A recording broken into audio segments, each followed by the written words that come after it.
Olá, nós estamos voltando com mais um Nacionalidade Brasileira. Hoje entrevistando o arquiteto João Virmon Suplicy Neto. O João Suplicy, ele é o presidente do Instituto dos Arquitetos do Brasil, é doutor em arquitetura pela USP, é professor da nossa Pontifícia Universidade Católica e um arquiteto que está viajando o mundo todo falando da arquitetura brasileira e da arquitetura mundial. Tudo bem, João? Como vai, Nizam? Tudo bem? Olha, João Virmon Suplicy Neto. Fora o João e fora o Neto, como é que os Virmon e o Suplicy se encontraram aqui no Paraná?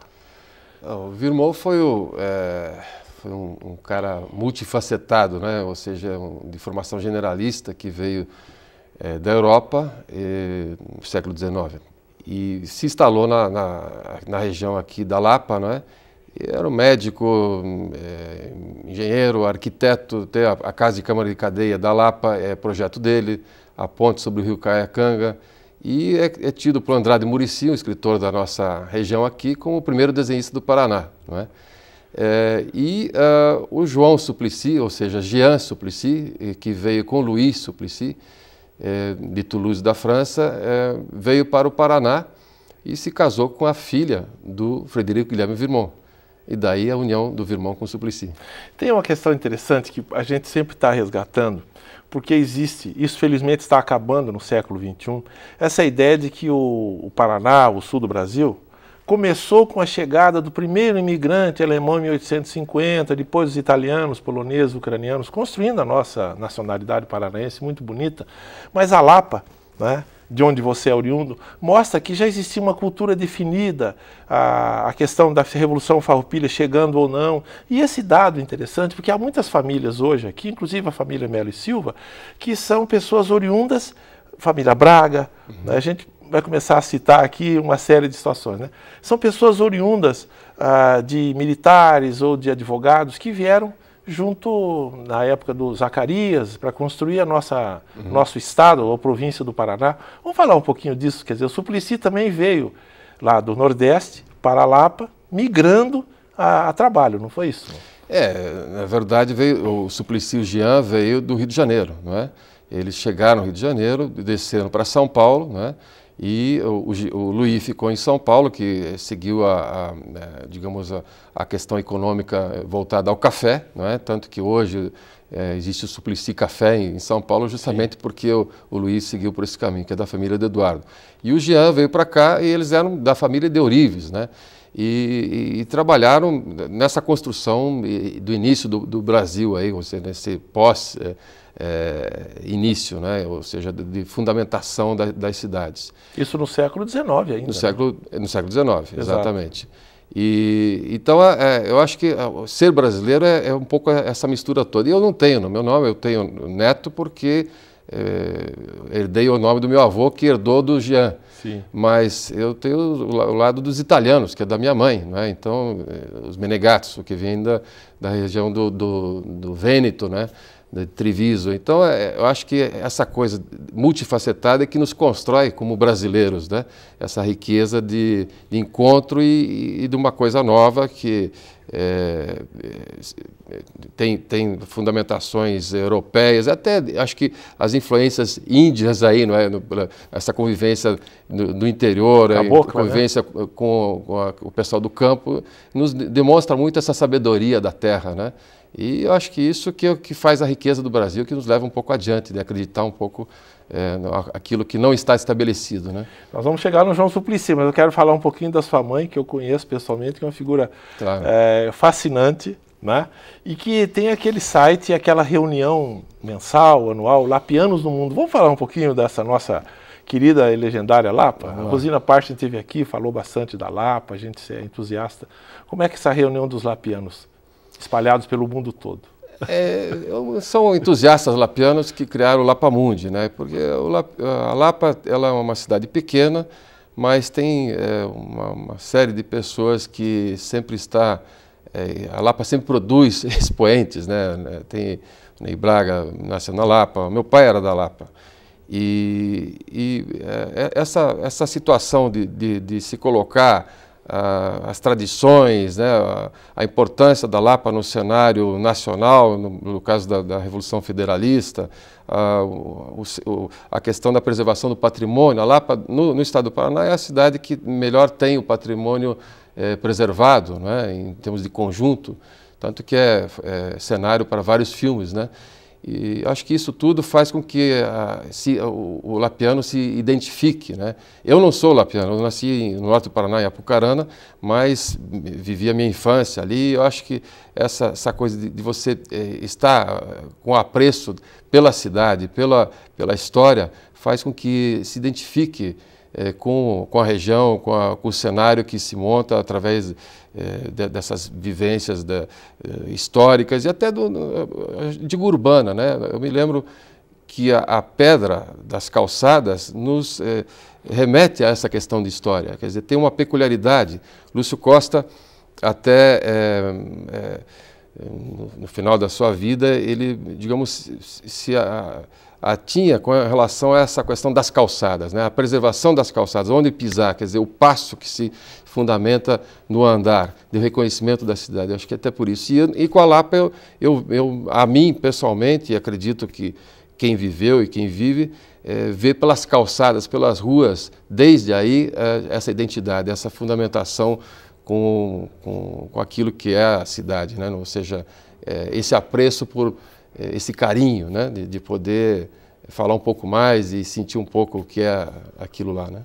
Aldir Blanc, cantado pelo João Bosco e pela Elis Regina, certa vez escreveu que o navegante negro, João Cândido, tem por monumento as pedras pisadas do cais. Eu ouvia você falar e me lembrei de duas pessoas que têm uma trajetória semelhante à sua, que é o Juscelino Kubitschek, nascido em Diamantina, andando pelas ruas, e o Oscar Niemeyer, objeto da sua tese de doutorado, falando que a grande paisagem da vida dele sempre foi a paisagem do Outeiro da Glória. Você acha que essas coisas que pegam a gente desde menino, depois que a gente vai lembrando disso, quer dizer, esse panorama da Lapa, as curvas da praia, da zona sul do Rio de Janeiro, do Corcovado, a memória do menino JK lá em Diamantina, e o que você viveu também, você acha que isso vai marcando, pelo menos, não o destino, mas a vontade de seguir um determinado caminho, João? Eu não tenho a menor dúvida, Nisa. Você fala no Outeiro da Glória, né? Isso aí, para o próprio Oscar, ele tem isso na sua memória. O Lúcio Costa, né, que recompõe aquela questão do caminho ao chegar ao outeiro. Essas coisas que nos, digamos, criam referência de espaço.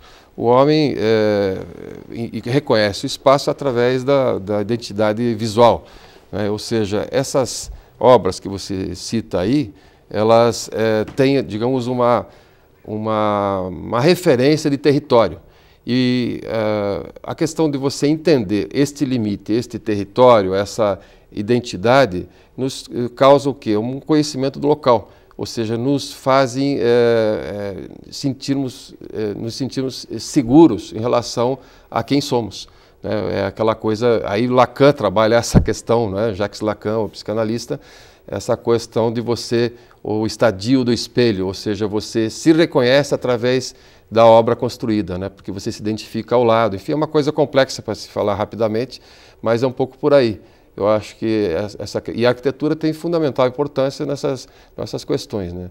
A mim, já que você tocou na Lapa, a questão da fazenda, onde minha mãe vive até hoje, meu pai teve um apreço muito grande por ter mantido aquilo que vem desde o meu bisavô, fez com que eu me deparasse com a relação direta com a natureza, quer dizer, este grande céu que à noite, sem a luz elétrica, você pode perceber e o quão pequenos somos, né? Então essas coisas fazem com que a gente entenda um pouco a nossa posição perante esse mundo, né? A existência, é uma questão existencial. É isso que está tão em voga hoje, que é a questão ambiental, a preservação da natureza. É fundamental que a gente entenda isso, né? E a natureza não é nem boa nem má, ela é o que é, né? É como os zen budistas dizem, né? Se reflete muito na questão da natureza, né? Aqui na tese de doutorado que você defendeu e foi aprovada na Faculdade de Arquitetura e Urbanismo da USP, algumas coisas chamam a atenção, a gente vai poder falar disso. Mas um dos pontos iniciais é que a gente tem andado por alguns lugares aí do Brasil e eventualmente a gente percebe que quando o guia turístico vai lhe dizer alguma coisa, ele não fica simplesmente descrevendo o tamanho da porta, ele já começa a descrever do ponto de vista arquitetônico. Isso aparece aqui, eu achei muito interessante, eu queria que você falasse sobre esses 3 momentos da arquitetura na história do ser humano. A arquitetura monumental, né, depois a arquitetura dos espaços que vem com os romanos e a arquitetura moderna. O Niemeyer é a máxima expressão, pelo menos nesse momento, dessa terceira fase, né, João?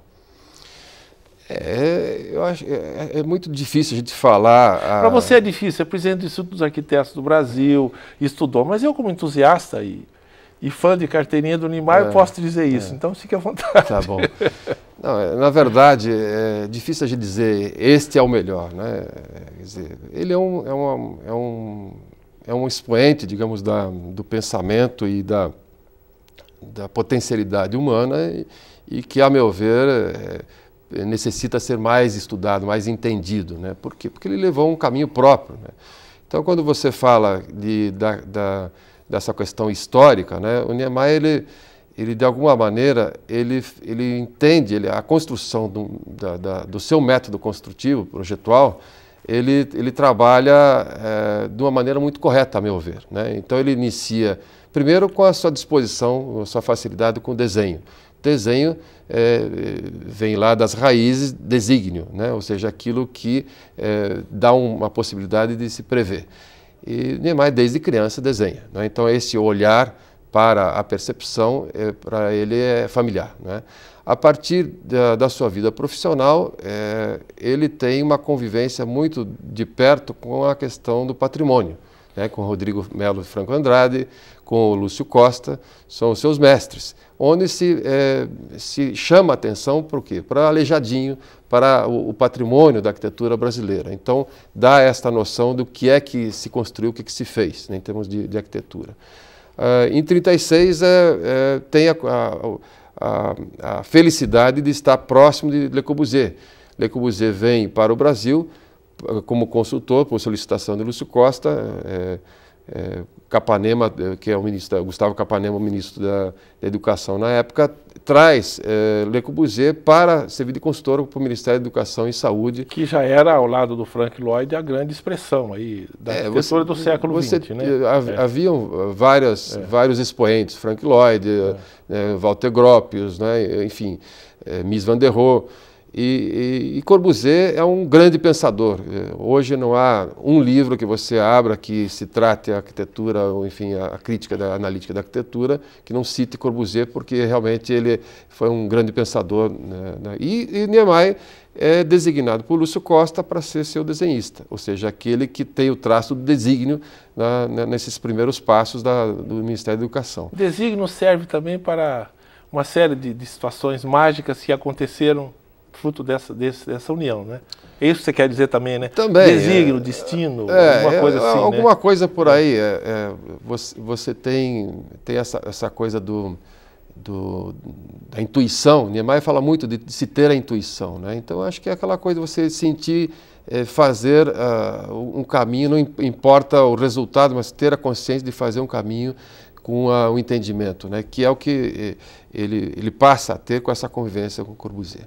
Então, eu acho que isso é que dá a ele essas condições de poder iniciar sua carreira e, obviamente, é necessário que se tenha aquele ímpeto de fazer algo mais. Desculpe, João, mas também num momento político importante, né? Semana da Arte Moderna, Villa-Lobos, Portinari, Gustavo Capanema, Carlos Drummond de Andrade. Quer dizer, uma semente como essa tinha que florescer mesmo, né? Não é simplesmente uma geração espontânea, não é assim, não? Eu acho que a gente não pode descolar, né, um momento da história, né? Isso eu não me refiro à arquitetura, mas um momento de uma expressão humana, ele não acontece naquele momento, ele tem sempre uma linearidade, né? Então, para você estudar o moderno, você tem que ir ao Renascimento, ao barroco, né? Porque as coisas não acontecem assim. Assim como a questão da Semana da Arte Moderna, ela foi um momento que se deu no Brasil, que se batizou, não é? Mas isso vinha acontecendo com a Tarsila, estava na Europa, enfim, tem uma troca de informações que naquele momento se caracteriza, não é? Assim como a Semana da Bossa Nova em 62, ela acontece antes disso, né? João Donato estava lá antes nos Estados Unidos. E na história da arquitetura também, você veja, vai acontecer como, digamos, o grande batizado da arquitetura, o Ministério da Educação e Saúde, que acontece em 36, e a Semana de Arte Moderna em 22. Quer dizer, e isso não significa que essas pessoas, Lúcio Costa, o próprio Niemeyer, não estivessem dentro desse rol. Uma pergunta pessoal que me dou a liberdade de fazer. Você convive com Oscar Niemeyer já há algum tempo, já há muito tempo, né? E em algum momento, você percebe com o teu olhar de estudioso, ou mesmo de pessoa que convive com Oscar Niemeyer, você percebe algum toque niemeyeriano naquele prédio, ou simplesmente ele colaborou com o Corbusier e o Lúcio Costa? Ou é muita ousadia tentar falar disso, João? O Oscar não gosta muito de falar desse passado, né? Ele cita o passado, mas quando você invoca, né, sobre essa questão da conexão com Corbusier, um dia eu perguntei a ele se ele falava inglês. Sim, fiquei 7 meses em Nova York com Corbusier projetando o edifício da ONU, né, o complexo da ONU. Então, ele não considera ali o edifício do Ministério da Educação porque era um grupo de pessoas com uma obra referencial, mas óbvio que foi importante e ele teve um papel fundamental. Tanto é que Lúcio Costa, de um tempo em diante, ele designa o Oscar como, digamos, encarregado daquela obra, né? Ou seja, a questão da elevação dos pilotis que Corbusier tinha colocado com 4 metros, o Oscar, que tem uma curiosidade aí, no momento que Lúcio Costa chega no escritório, né, Oscar joga um rascunho que estava fazendo, e nesse rascunho o que é que tinha? Tinha justamente a elevação do edifício para 10 metros, que é o que está lá construído. Ou seja, isso nós estamos falando de 36, ele estava recém-formado. Quer dizer, ele dá, digamos, uma orientação com um olhar dentro do pensamento moderno muito peculiar. Ele absorve realmente como é que se encaminha, digamos, esse pensamento, né? Essas diretrizes do espaço. Quer dizer, o edifício não para na sua construção, ele faz interlocução com o espaço. E o que ele, com essa elevação, ele faz? Ele faz com que haja uma conexão da área do entorno, ou seja, o espaço piloti faz com que o edifício converse com a cidade, né? Então, isso é um entendimento de como as coisas acontecem, né? João, você fala de pilotis, de leveza, e uma das suas palestras, até você já fez palestra em vários países aí do mundo, vai fazer uma agora em San Juan da Argentina, e eu tomei liberdade de olhar algumas anotações e fiquei fascinado por essa sequência, né? Uhum. Quando você associa pilotis à leveza, e uma vez que a gente esteve lá até por uma recomendação e ajuda sua, nós estivemos lá no escritório do Oscar Niemeyer gravando uma entrevista com ele, ele se virou para mim e disse assim: olha, a arquitetura do século XX só existe como arquitetura do século XX por causa do concreto armado. Como é que junta essa história da leveza, concreto, pilotis? E como é que você tem dito isso para os seus alunos ou nas palestras? Porque isso está intrinsecamente ligado, né, João? Ele diz isso porque o concreto ele é moldável, né? Ele é plástico, né? Então você pode fazer uma forma, ele se molda em relação a isso e você designa um encaminhamento, né? Então o Oscar, por ele ter essa grande dom, o talento que faz com que a forma se torne uma escultura, até às vezes, né? Ele tem táticas para poder trabalhar essas obras inseridas no espaço. Então, quando ele eleva a matéria construída e coloca apoios que simplesmente tocam, ele está trabalhando essa leveza. E, por exemplo, o Museu da Oscar Niemeyer em Curitiba, com essa barra imensa, que tem mais de 200 metros, com 6 de altura, ele é uma obra leve, porque ele tem justamente essa fruição do espaço piloti. E o Museu do MAC Niterói, sobre um pedestal, ele faz uma releitura digamos, da coluna grega, né? Você já tem o fuste, que é o corpo, tem o embasamento, que aí ele joga em cima da água, quer dizer, ele cria um mecanismo de entender que a matéria pesada na água, ela se torna leve. Como é que aquilo está dentro? A água tem isso, isso é um recurso. São táticas que ele usa em várias obras, né, e que acabam dando esse entendimento de que a matéria não é pesada, né? Ou seja, tudo que é sólido se desmancha no ar. Né? Dialético. Né? Aqui na sua tese sobre as casas de Oscar Niemeyer, aparece em determinado momento em que alguém diz para Oscar Niemeyer, ele aprende com alguém, que ele precisaria não só desenhar e projetar, mas também escrever, pensar e elaborar alguma coisa para que o fruto seja o prédio, casa, obra pública. Tem esse momento também que acontece na vida dele, né, João? Isso aí, na verdade, foi uma orientação que ele recebeu do Rodrigo Melo de Franco Andrade, né, que dirigiu o IPHAN, com quem ele trabalhou, e disse: Oscar, você tem que ler, né? Ler no sentido que o homem não é apenas o desenho, não é só o labor ali, a coisa de você projetar é que faz com que se construa, digamos, a consistência intelectual, enfim, do projetual. E aí, segundo ele, né, ele repete sempre essa questão, ele foi ler os clássicos, né? Então, o Oscar escreve muito bem. Você pode ler um texto dele, é muito simples, muito direto e tem uma consistência em relação ao texto, de concordâncias e tal.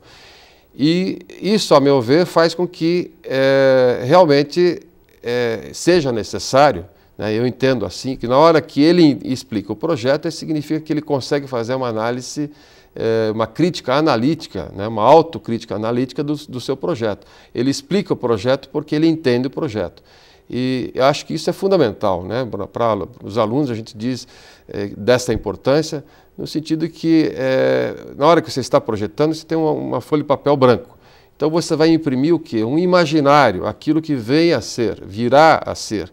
Então cada passo ali, você trata dessa complexidade que é a arquitetura, onde ali você tem a questão da estrutura, você tem a questão do espaço e você tem a questão da estética, que embora pareça ser subjetiva, não é subjetiva, né? Você tem inúmeras questões ali que envolvem esse olhar, né? Então, a partir deste entendimento, desta expressão verbal, porque o homem se distingue dos animais justamente por causa do verbo, né, da palavra, a gente consegue, através do entendimento, do raciocínio, explicar a nossa existência. Então, na hora que você explica a obra, significa que você está colocando a própria defesa da obra, o porquê que você solucionou daquela forma. Então, isso eu acho que é uma grande lição que ele nos mostra, né, com esse óbvio, né, do entendimento através do texto. O texto tem essa importância. Então, eu acho que é um ganho que a gente tem na hora que se enxerga dessa forma. E essa posição intelectual, para usar isso, né? Uhum. Vale para a releitura de algumas obras do Corbusier, vale para a releitura do Palácio dos Doges de Veneza, que ele foi lá e ficou impressionado. Uhum. Isso fica claro no evoluir da obra dele também, né? Como eu sempre digo, Oscar ele se fundamenta no método, né? Como o próprio Corbusier, né? Ele trabalha um método que não começa agora. Se você vai ver a obra de Andrea Palladio, né? Um arquiteto pós-renascimento, que tem uma importância muito grande para esse olhar moderno, né? Você vê ali uma série de questões que vão ser olhadas na obra de Le Corbusier, né?